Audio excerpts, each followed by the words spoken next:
Bienvenidas y bienvenidos al podcast de la Cátedra de Cultura Jurídica de la Universidad de Girona. Este es un canal de comunicación para compartirles nuestro trabajo, nuestras investigaciones y las reflexiones de investigadores e investigadoras que nos visitan en Girona. Bueno, bienvenidas y bienvenidos a una nueva edición de los podcasts de la Cátedra de Cultura Jurídica. En esta ocasión tenemos como invitado al profesor Hugo Achiarri y vamos a hablar sobre análisis económico del derecho. Déjenme hacer una breve introducción al profesor. El profesor Hugo Achiarri es profesor titular de la Universidad Nacional del Sur en Argentina y yo diría que el referente más importante en análisis económico del derecho en habla hispana. Su obra Elementos del análisis económico del derecho de daños es, diría, la referencia fundamental en la reunión entre derecho de daños y análisis económico. Ha trabajado con autores prestigiosos tales como Robert Kutter y bueno, y esto no es menos importante, hace 6 años que es profesor invitado en el Máster de Derecho de Daños de la Universidad de Girona y siempre es un gusto tenerlo y espero que el año que viene volvamos a contar con su presencia. Así que muchas gracias, Hugo, por participar del podcast y bueno, voy a empezar con una primera pregunta, que es casi una pregunta con la que empezamos todos los podcasts sobre los que tratamos una disciplina para divulgación, ¿no? ¿Qué es el análisis económico del derecho? Bueno, antes de abordar la pregunta, muchas gracias, es un honor y un gusto para mí estar acá y disfruto mucho estar en Girona, en un lugar tan prestigioso y tan agradable como Girona. ¿Qué es el análisis económico del derecho? Sería una pregunta fácil de responder si estuviéramos en los 80 o en los 90. En esa época yo diría, bueno, la corriente más clara, simple, dice que es la aplicación de algunos métodos de la microeconomía al análisis del derecho, al estudio del derecho. Y un poco más adelante, algunos autores, básicamente Guido Calabresi, dirían, bueno, cuidado, esto es un camino de doble vía. La economía viene hacia el derecho, pero el derecho también aporta a la economía. Pero más o menos pensábamos, cuando hablábamos de economía, en algo así como lo que se llama la mainstream, la corriente principal de la economía, lo que suele llamarse la economía neoclásica enriquecida. No solo el neoclásico, sino neoclásica con algunos aportes. Avanzando un poco más, en un librito que escribimos con Robert Kutter, básicamente pensando en jueces y en abogados, o sea, un libro operativo más que puramente de investigación académica, decíamos que si esto se hubiera llamado, en lugar de Law and Economics, se hubiera llamado Law and Consequences, Derecho y Consecuencias, hubiera tenido una acogida más grata, más sencilla, tanto en Latinoamérica como en Europa. Porque de lo que estamos hablando es de pensar en esa faz del derecho, en esa parte de la utilidad de las leyes, que es que el propósito de las leyes se plasme en la modificación de conductas en el mundo real.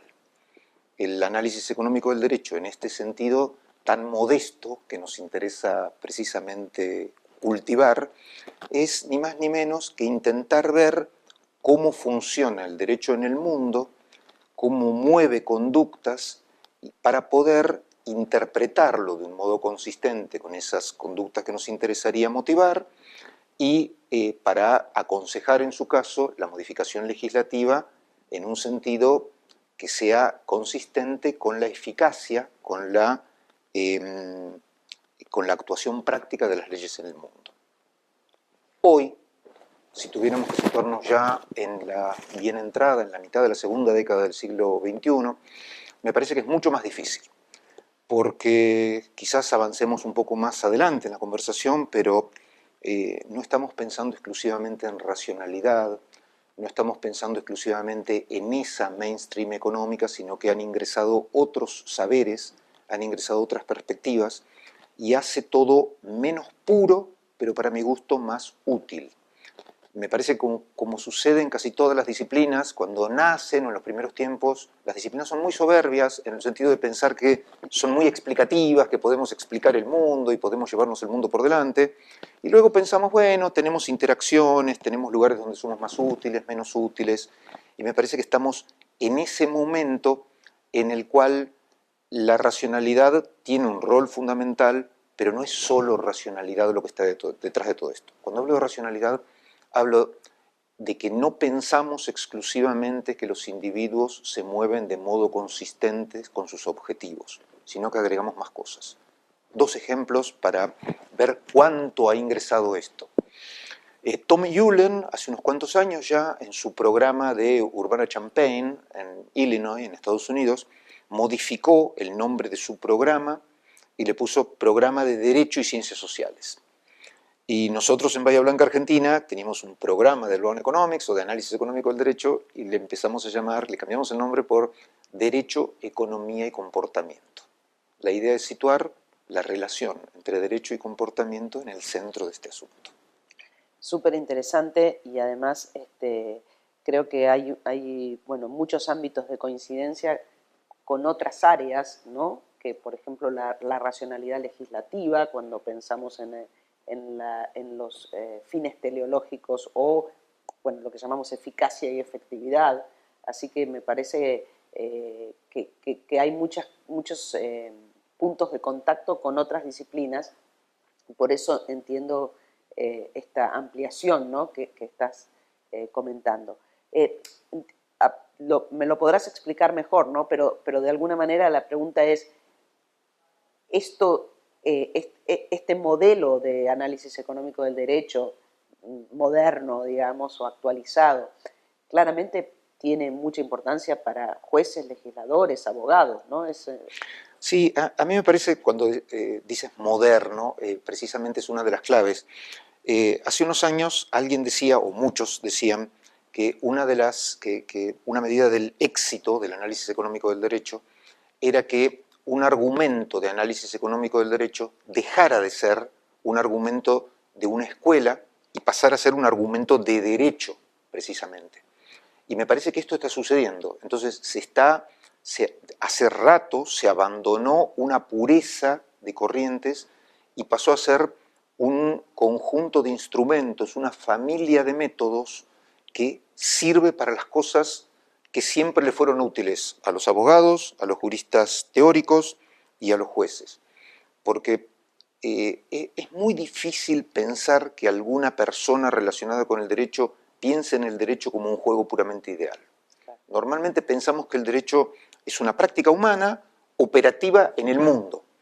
Y si pensamos que esto es así, que es operativa en el mundo, podríamos decir, bueno, es impensable que no les sirva a los legisladores que quieren operar en el mundo. Pero también es impensable que no les sirva a jueces y abogados. Y esto es algo que sale muchas veces cuando hablamos en el hemisferio norte. Yo suelo hacer la broma de que es usual, no es tan broma, que algún estudiante levante la mano en el hemisferio norte y diga, esto es útil aquí, pero no es útil en Europa o en Latinoamérica, porque ustedes tienen códigos, y los códigos ya tienen todo definido, no importa ver si alguna cuestión es eficiente o hacia dónde va a ir la conducta humana. Pero quienes trabajamos con códigos todos los días sabemos que los ámbitos de indeterminación son muy importantes y que los argumentos para llenar esos gaps o los argumentos para movernos dentro de esa indeterminación incluyen muchas veces las consecuencias. No estoy diciendo que las consecuencias sean puramente consecuencias en sentido de eficiencia, sino consecuencias en el sentido de consecuencias buenas o malas desde cualquier criterio de evaluación de dichas consecuencias. Y por eso esta familia de métodos es útil para legisladores, es útil para jueces y es útil para abogados que no hacen más que mostrar que la posición que consideran favorable a sus intereses es a su vez la posición más valiosa o más deseable de interpretación de ese conjunto de normas que va a definir el litigio. Claro. Justamente has mencionado un tema que quería abordar también, que es el tema de la eficiencia, ¿no? Habitualmente creo que pensamos al análisis económico del derecho estrictamente o únicamente vinculado con propósitos de eficiencia. y por conversaciones que hemos tenido, creo que esto también, ¿no?, ha pasado a la historia de alguna manera. Estoy totalmente de acuerdo, esto ha pasado a la historia y es una de mis luchas personales, de decir, bueno, la eficiencia, por un lado, no hay duda que la eficiencia es importante, pero por otro lado podemos desechar totalmente el objetivo de eficiencia y sería muy importante igual esto del análisis económico del derecho de economía y comportamiento, porque a mí me gusta pensarlo en algunos ejemplos prácticos que suelen ser útiles. Imaginémonos que estamos pensando en la regulación, en la confección de la regulación, o en el diseño de la regulación, o en la interpretación de la regulación, por ejemplo, de transportes de niños, transportes escolares. Supongamos que conocemos cuál es el punto eficiente de medidas de seguridad, pero podemos decir, sin ningún problema, queremos protegerlos más allá de lo eficiente. Y esto no es siquiera una cosa que se me ocurre como un ejemplo abstracto. Por ejemplo, los países nórdicos, Suecia en concreto, tienen planes de zero vision, o sea, ellos prefieren en accidentes de automotores, en accidentes de coches, ir más allá del punto eficiente para lograr reducirlos por encima de esa eficiencia, gastar más del punto eficiente para tender a cero. No hay ningún inconveniente en decir el análisis económico del derecho es sumamente relevante, entendido del modo en que lo estamos haciendo, sumamente relevante para esos objetivos. Porque lo que estamos pensando es, diseñemos el sistema que diseñemos, lo que queremos es que las conductas humanas tiendan al objetivo que tenemos en mente en nuestro diseño. Entonces, si decimos, vamos a gastar más que el punto óptimo determinado de cualquier forma que se te ocurra, se nos ocurra, para lograr minimizar accidentes graves y muertes, bueno, tenemos que pensar en la conducta humana consistente en esa minimización. Y para eso sirve todo esto que intentamos hacer. Entiendo también que además de este aspecto que me parece súper interesante, que después volveré al derecho de daños, ¿no? Por favor. Pero también podríamos atribuirle objetivos distributivos al análisis económico del derecho. Sin ninguna duda, sin ninguna duda. Y a veces los objetivos distributivos son claves en este asunto. Casualmente en estos días, en el curso que estoy dictando aquí, y hoy mismo en una clase, quiero mostrarles que cuando a veces nos olvidamos de algunas compensaciones, y esas compensaciones las sufren básicamente una clase de personas, estamos operando distributivamente en contra de esa clase de personas. Ejemplo, cuando subcompensamos a las personas jóvenes y cuando subcompensamos en ciertos casos a las mujeres, lo que encontramos es que esos sistemas producen una distorsión distributiva, es decir, juegan en contra de esa clase de personas. Y con accidentes de coches es muy interesante que por lo menos en ciertos países, encontramos que la mayoría de las víctimas son pobres. Entonces, si las víctimas están subcompensadas, lo que hace el diseño o la interpretación de ese sistema es jugar distributivamente en contra. Es un sistema regresivo en cuanto a la distribución de la riqueza en esa sociedad. Claro, totalmente. Y la utilidad marginal y la capacidad para soportar pérdidas de las personas más pobres agrava todavía más. Sin considerar, claro, sin considerar siquiera que perder un euro para una persona pobre es mucho más grave que perder un euro para una persona rica. En términos absolutos, le estamos quitando euros a las personas pobres más que a las personas ricas porque sufren más esa pérdida las personas pobres en ciertos casos, como ocurre muchas veces con accidentes de coches. Te diría que me quedaría conversando sobre esto porque es un tema que me interesa mucho, pero como no me quiero desviar del tema del análisis económico del derecho, quería preguntarte, es una pregunta complicada porque no tengo la respuesta, pero me interesa mucho saber tu posición. ¿Vos crees que el análisis económico del derecho es un instrumento útil para el derecho de daños o es parte constitutiva del derecho de daños? Es decir, no podríamos pensar al derecho de daños actual sin integrar el análisis económico del derecho. Y aquí quiero hacer una aclaración, ¿no? Cuando me refiero a derecho de daños, no estoy pensando en los, no sé, en el puñado de artículos del Código Civil que establecen los modos de reparación o los límites de reparación o el sistema de responsabilidad objetiva o culpa, etcétera, sino estoy pensando en un concepto más amplio de derecho de daños que creo que también compartís. Sí, descriptivamente con el derecho podemos hacer cualquier cosa. O sea, por supuesto que alguien puede hacer un sistema en el que diga tal cosa se repara así y no pensar más. Podemos hacer muy mal derecho de daños. Y recuerdo algo, alguien decía alguna vez que hay mucha gente que hace filosofía sin pensar que hace filosofía y por lo tanto hace una muy mala filosofía. Acá pasa algo así. Podemos hacer un derecho de daños divorciado de toda consideración consecuencial de este tipo, de economía y conductas, y de hecho muchas veces se hace así. Lo que no podemos hacer es un buen derecho de daños sin pensar en estas cosas, sin abordarlas de un modo profesional o sistemático. Porque lo que nos sucede muchas veces es que pensamos en ciertas, en derechos muy normal que se repitan dogmas, quiero decir, no dogmas en el sentido de normas a las cuales debemos acatar, sino doctrinas que vienen repitiéndose sobre las normas como si fueran palabra santa, como si fueran escrituras que no pudiéramos tocar. Y el problema es que los cambios tecnológicos hacen que ciertas relaciones que fueron deseables en cierto momento pasen a ser indeseables en cierto otro momento por los mismos fundamentos que las hacían deseables. Claro. Entonces, cuando abordamos el análisis, cuando abordamos el derecho de daños profesionalmente desde el punto de vista de derecho de economía y comportamiento, por eso no quiero ser estricto con el nombre, pero entendemos de qué estamos hablando. Me parece que hacemos mejor las cosas que quisiéramos hacer y solo respondemos intuitivamente cuando hacemos el derecho de daños. Me parece que en el diseño de un buen derecho de daños no tiene sentido no pensar en estas cosas profesionalmente y limitarse a las intuiciones o a repetir ideas de hace 100, 200 o 2000 años que fueron útiles en un momento y hoy quizás no lo sean. Totalmente, totalmente.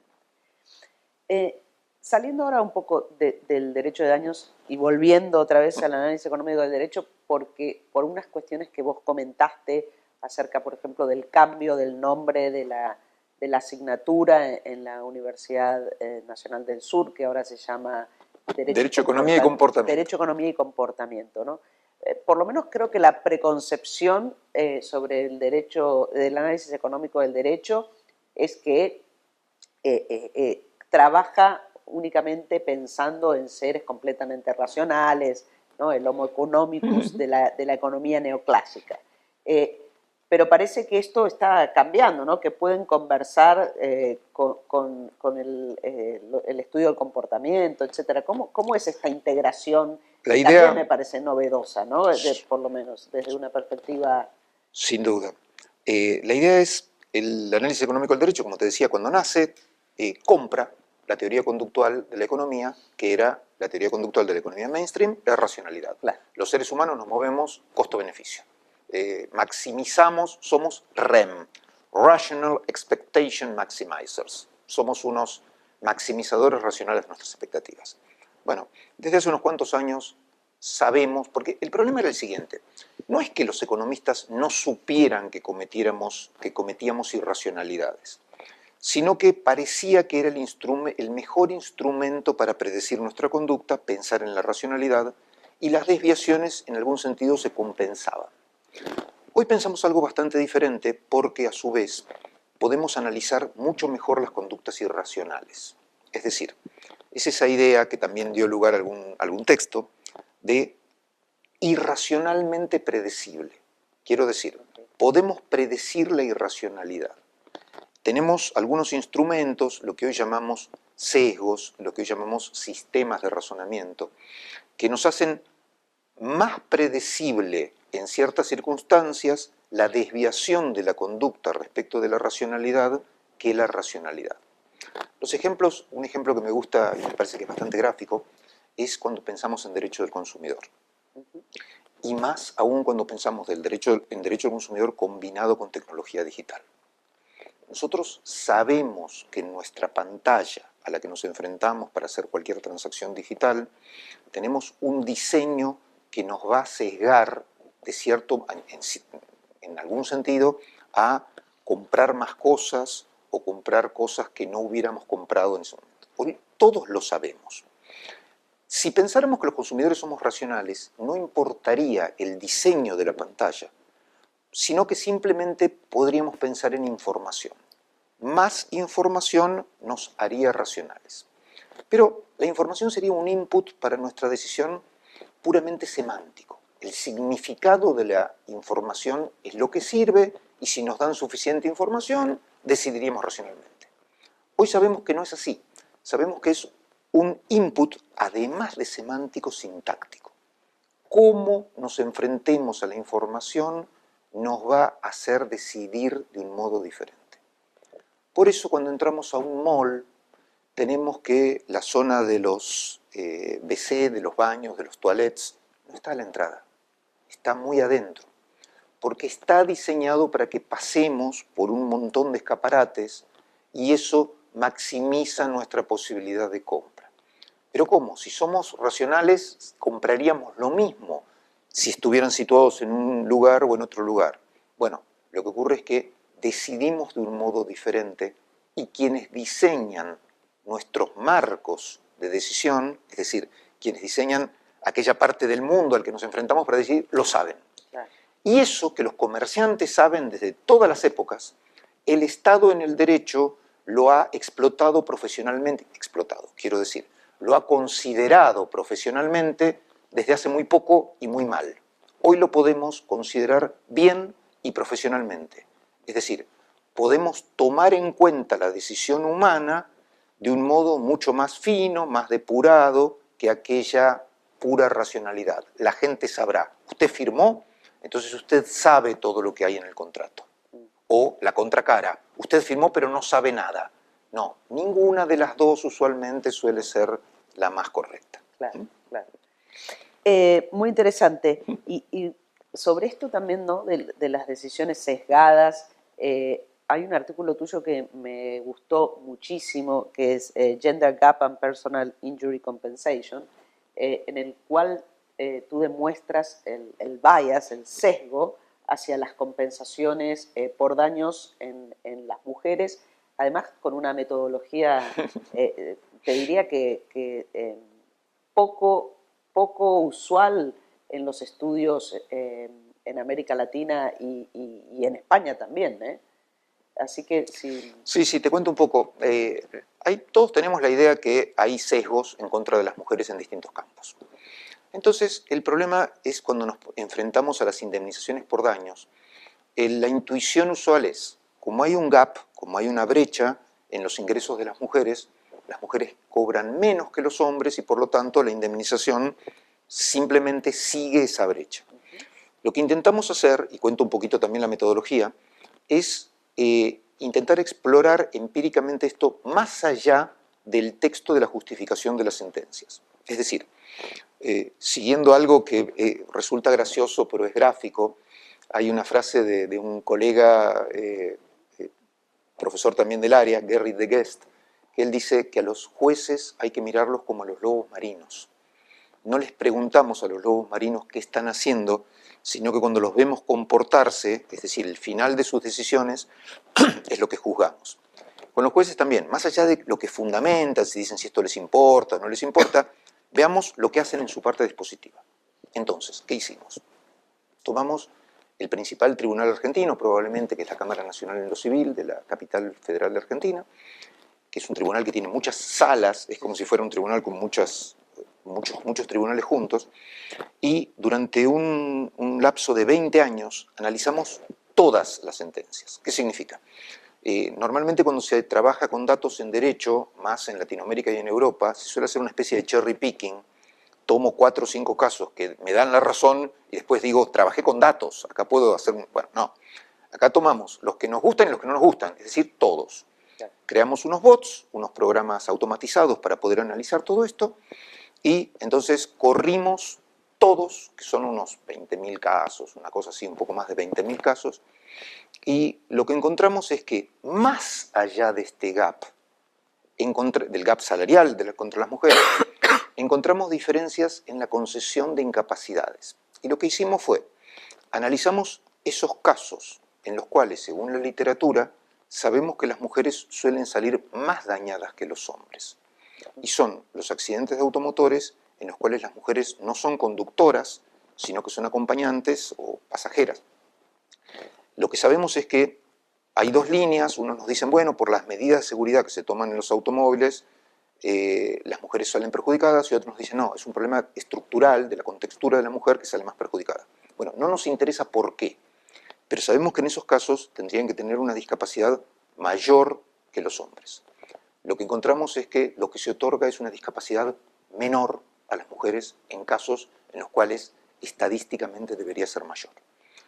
Entonces, en definitiva, la base de este asunto es que hay un sesgo en los peritos, en los informes periciales, que por algún motivo, que no lo sabemos y no es materia de dilucidación, simplemente vamos al resultado, podría ser porque piensen que el trabajo de los hombres vale más que las mujeres, claro, o el trabajo de la mujer está siendo menos perjudicado por esa discapacidad, no sabemos por qué, pero en definitiva eso arrastra otro sesgo en contra de la mujer que se suma al sesgo al gap salarial que todos, claro, conocemos. Claro. Bueno, ese artículo es realmente muy recomendable y es un excelente modo de mostrar cómo se puede trabajar en derecho con análisis empírico, con... Te hago un pequeño comentario, sí, sobre esto que puede ser útil también. En ese artículo tuvimos que trabajar con ingeniería inversa, es decir, como nadie decía, ninguna sentencia va a decir le doy menos a las mujeres y ningún perito va a decir considero menos a la mujer.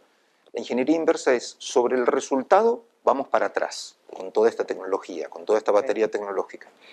Y eso es interesante, digamos, nos resulta interesante otro aspecto colateral a esto, que es la opacidad en las decisiones.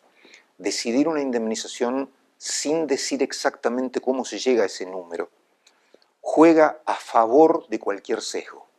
Es decir, cuando hago más difícil de juzgar mi decisión, amparo que mi decisión sea sesgada. Entonces, por eso, otra de las batallas estas personales y quizás absurdas es explicar mediante una fórmula cómo llego al resultado. Es la forma más transparente que tenemos los seres humanos de trabajar con números. Si yo en cambio digo, bueno, analicé la edad de la víctima, analicé los valores implicados, analicé la importancia de la lesión y pongo un número, ese resultado solo puede ser atacado mediante esa sofisticación tecnológica de la que vengo hablando, toda esa batería. Pero es muy difícil que cualquier profesor o cualquier analista de cualquier universidad pueda intentar ir en contra de eso.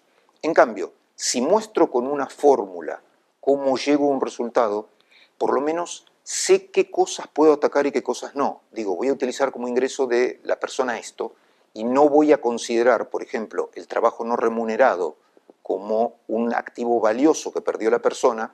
Queda claro solo en la formulación que existe un problema. Si no lo digo, tengo que mirar el resultado y empezar a intentar depurar problemas para llegar a eso.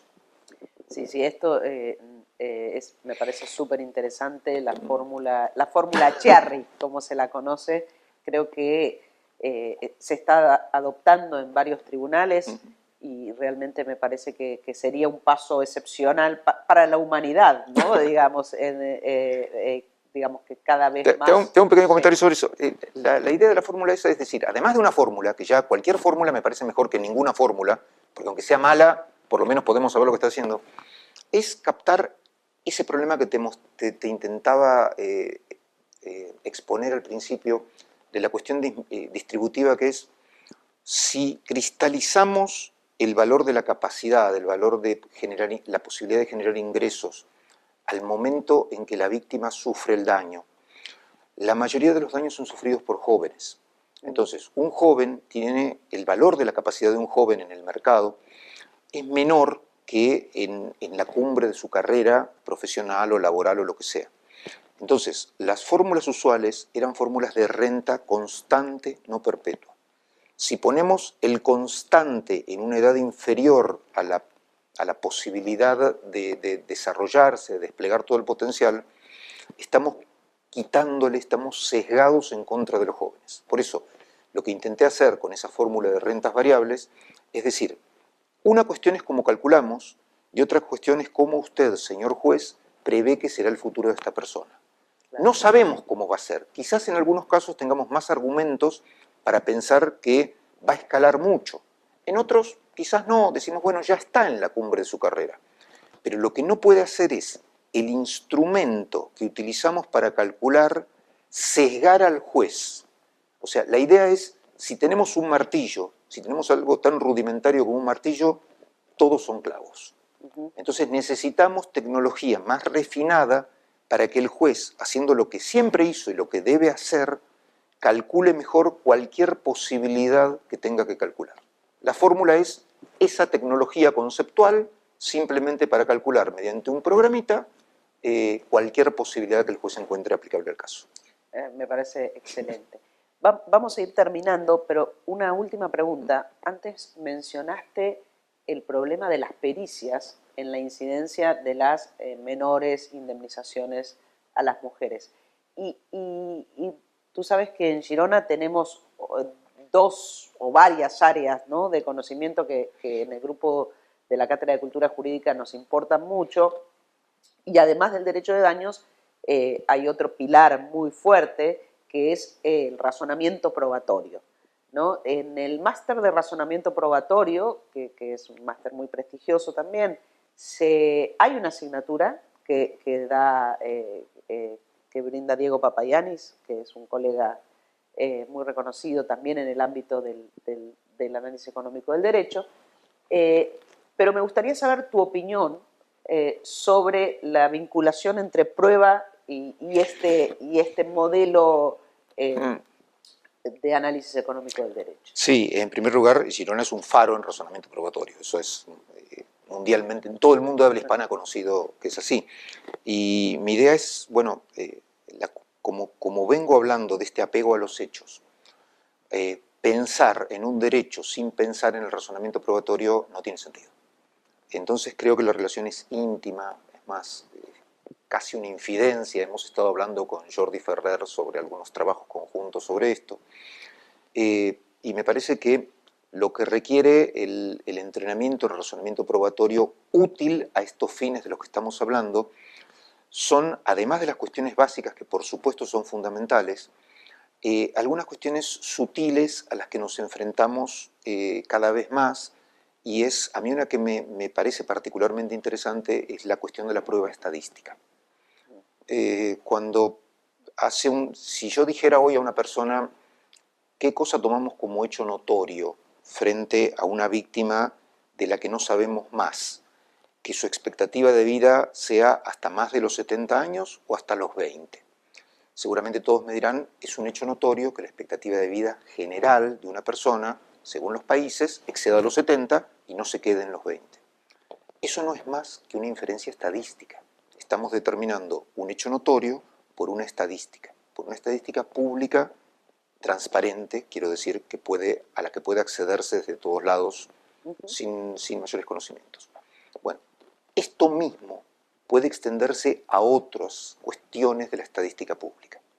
Entonces, lo interesante para explorar desde el razonamiento probatorio es, en este campo del que estoy hablando, es hasta dónde es necesario probar medias estadísticas y hasta dónde medias estadísticas son hechos notorios. Y por otro lado, cuando nos manejamos con estadísticas, manejarnos de un modo un poco más puro que el que a veces solemos utilizar los abogados, que caemos en todos los sesgos y falacias del uso de la estadística por no conocer de qué estamos hablando.